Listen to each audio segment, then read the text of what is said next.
Welcome to the Life Design Diaries first mini-series on the 7 books that changed our lives. Now, we get asked a lot by people contacting the show, asking for book recommendations. We've been reading now for, pretty much forever, and really enjoy a good book. And, have quoted many different books as we've talked throughout the previous episode. So we thought it'd be good to put together the 7 books that changed our lives and do it a bit different to kind of a conventional book review. Because, to be honest, if you want to go and find out about a book, you can just read the back of it, or there's plenty of book reviews out there on YouTube and probably on podcast already. So we didn't really want to just cover what the book was. We thought we'd try and do something a little bit more tangible and break these next 7 podcast episodes down into 2 parts.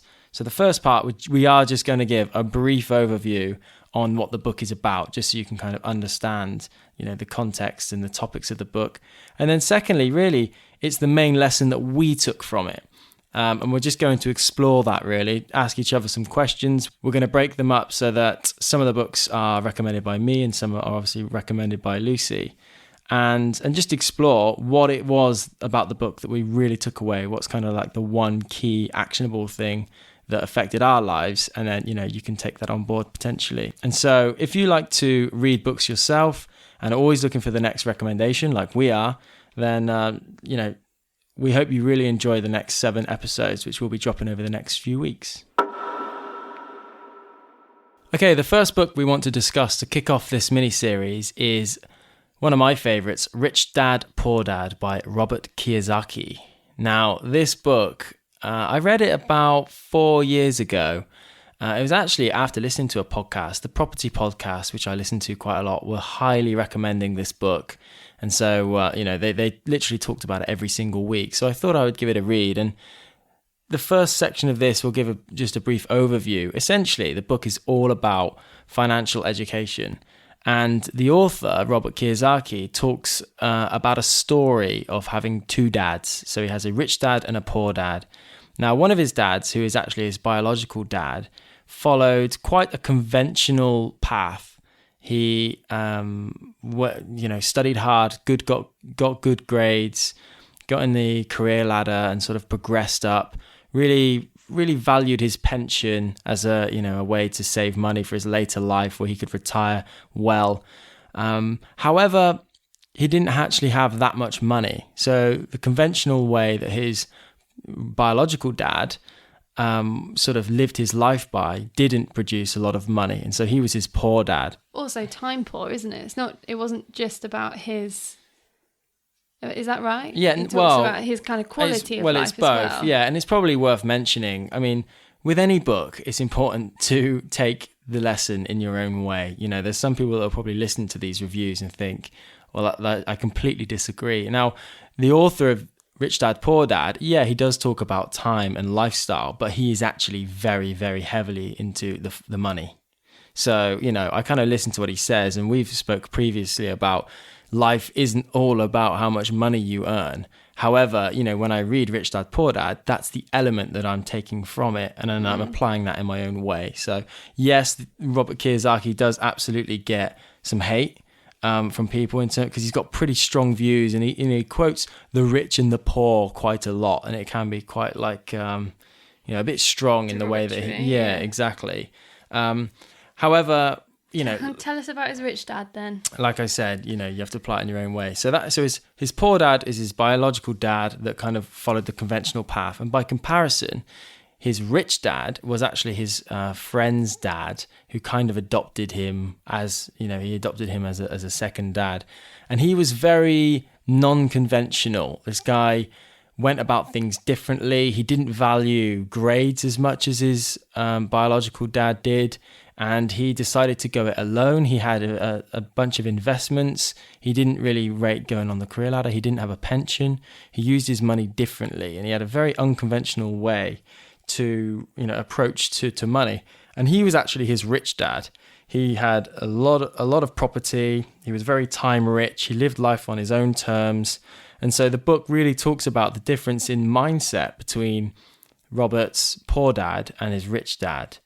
And it really then starts exploring education in quite a lot of detail. And for anyone that knows the author, he talks in a lot of schools now, and he's really going on about financial education because, essentially that is what the book is about. And he has a big gripe with the fact that at a young age at school, we're not taught financial education. We're not really taught about how to get a mortgage or how to manage our money, how to manage our time, all of these things which are, crucial in later life. We're not kind of taught that. We're more so taught about how to memorize information and then regurgitate it in a test, which he would, strongly argue, and I definitely agree with a lot of, that isn't very practical. And he talks about some really nice examples. There's some good stories in the book about how his rich dad got him to do certain tasks, and there was a lesson at the end of it that he kind of didn't understand because he was trying to adjust to this sort of non-conventional way of life, and then goes on to talk about people's approach to fear and really the difference, as I said, in mindset, the way it's actually a complete mindset change to your approach to money, your approach to wealth. So were there like any immediate things that you, after you started reading it thinking one thing and you finished reading another, was there any like immediate shocks that sprung up to you after you read that book? Yeah, I mean, if it's the first time that you really approach this subject, it's quite an eye-opener. It certainly was for me, in the way that it really is convention, isn't it? In the way that people are taught. And I'm not hating on either one of these options. It's just interesting to kind of see the comparisons between them. But when you are at school, you are taught to get good grades. That is your like main aim at that time. But the way his rich dad went on about not valuing those, because there's actually loads of examples of people that have failed at school and then went on in later life to achieve like really, really great things. So it's not just like the direct indicator of whether you're going to be successful or not. And when you and the other stories he says about approach to money, yeah, definitely it's an eye-opening, because it just changes your whole thoughts and perspective about what you're trying to achieve.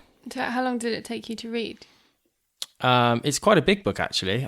I think it took me, I'm quite a slow reader, so it took me, I don't know, a few weeks. Okay. A few weeks. So the main lesson that I learned from this, and he talks a lot about it, is the difference between an asset and a liability.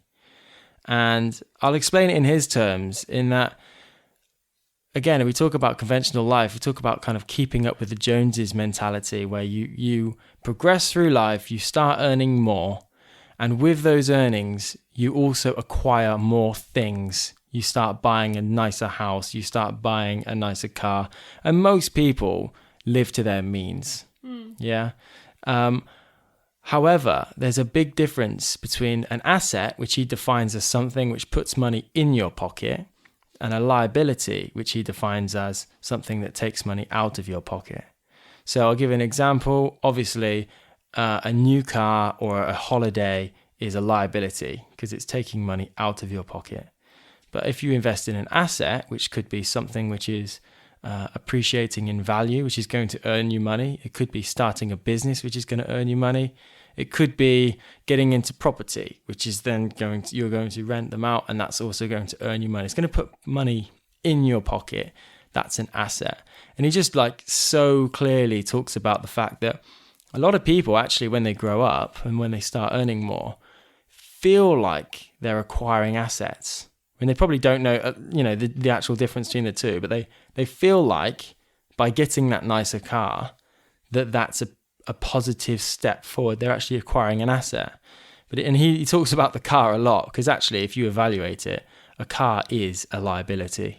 It takes money out of your pocket. It doesn't earn you back anything else unless you approach that in a different way and you try and buy and sell cars or something like that.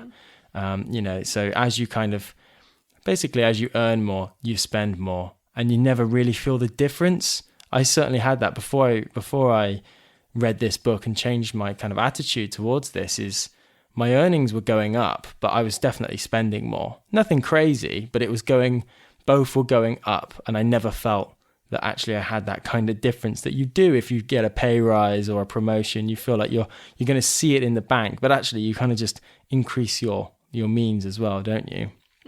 So the biggest lesson I took was that it was the difference between an asset and a liability, which, coupled with the financial education that it teaches you, kind of reframed what I was going to do with my money. When I earned my money, I was then going to invest it into assets. And really, it's kind of, that's it. I mean, I've mentioned what an asset could be about a car, but it's really anything that's appreciating in money. So it could be a classic car or a house, the stock market, if that's going to earn you money, or a business is like a massive one, like I say. So any type of money that I've had, talk about how personally when we've sort of applied these lessons, is to invest money when we get it into an asset, as opposed to spend it on a liability.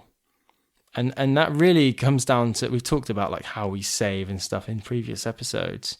But once that kind of becomes a bit of a focal point for you, it helps you in day-to-day life as well, because you realize that an expensive coffee, an expensive pair of shoes, all of these things are liabilities. So whenever you buy those, they're getting in the way of you buying that next asset that you want. So it actually really helps you sort of shift what you're using your money for. It talks about a lot that the poor and the middle class, as he says, work for money, but the rich let the money work for them. Because there are such things, that you can set things up and invest wisely. And then money does become not really a worry, because actually it's delivering you back earnings without you having to actually work for money. So is that the whole concept of like getting yourself a decent passive income and things like that, or like compound savings and things like that? Yeah. What is that? All of it, really. What does that look like realistically? All of it. I mean, like we personally put this, so in terms of investments I got, it's mostly into properties, and then also the stock market. They're sort of vehicles that you can use to put your money into that deliver you back more money. And a lot of people, again, talk about like right back into schools and financial education. We're not really taught about the stock market at a young age, but we are taught about the importance of a pension, that's really, really important. Now, he would completely disagree with that, about actually putting your money into a pension so that you can enjoy it later in life. Flip it around, use your money now in good investments that will then pay you back 10 times, what you would get in your pension. Do you think that because we've grown up in like a small town as well, that's it? Like, do you think our curriculums are quite different? Because my parents have always lived around here in a small town outside of the city, and we don't know anything about the stock market or anything like that. Do you think it's like where you grow up as well? Ooh, yeah, I think it's what circles you're in, definitely. But however, nowadays when you can have your phone telling you anything, you can learn anything. Books and education can kind of break the status quo of where you are at the moment. Yeah, exactly. Like if we're talking at a young age, I didn't have the podcast to listen to that I would now. Podcasts like this, someone might listen to this podcast and it might just be a reason for them to go and buy that book, and that might change the way they completely approach their finances throughout their whole life. Books are so important to your education. And I personally know that I've got way more education from books than I have from my school time. Well, that's interesting that you say that about what you took away from the book, or quite a heavy topic around the book is about how your grades and school years don't matter too much when you are looking at getting rich, because you are very academic and were like a straight A student and things like that. So it's quite interesting for you as someone that has done very well at school to then almost forget that you're good academically. It's quite interesting that. Yeah, and that's why I think it was an eye-opener, because actually through school, taught to get good grades, did that, check the box. And it's like when you realize that actually isn't the kind of measure of then success going forward. It's how you apply yourself. It's, all the skills. But don't you think though, like if you do well at school, then you can go on. It unlocks opportunities for you to Yeah. go on to do other things. And if you don't do very well at school, like your Alan Sugars or a Richard Branson's, then that is another kick up the bum to go out and use other sets of skills that you might not learn. Other sets of skills. Yeah. So like, Agreed. I kind of disagree to an extent that your grades don't matter, because they dictate the path that you're going to go on. So you should always try and get good grades. Yeah, I don't agree with like some people now are coming out with the, real strong opinions saying school is completely pointless. Now, I absolutely wouldn't agree with that. But I think it's nice. It's surely a nice message to say that even if you fail at school, that's okay. Yeah, you have other yeah, avenues. you can push on and not be defined by that. That's the gap in the curriculum for those people that aren't necessarily academic.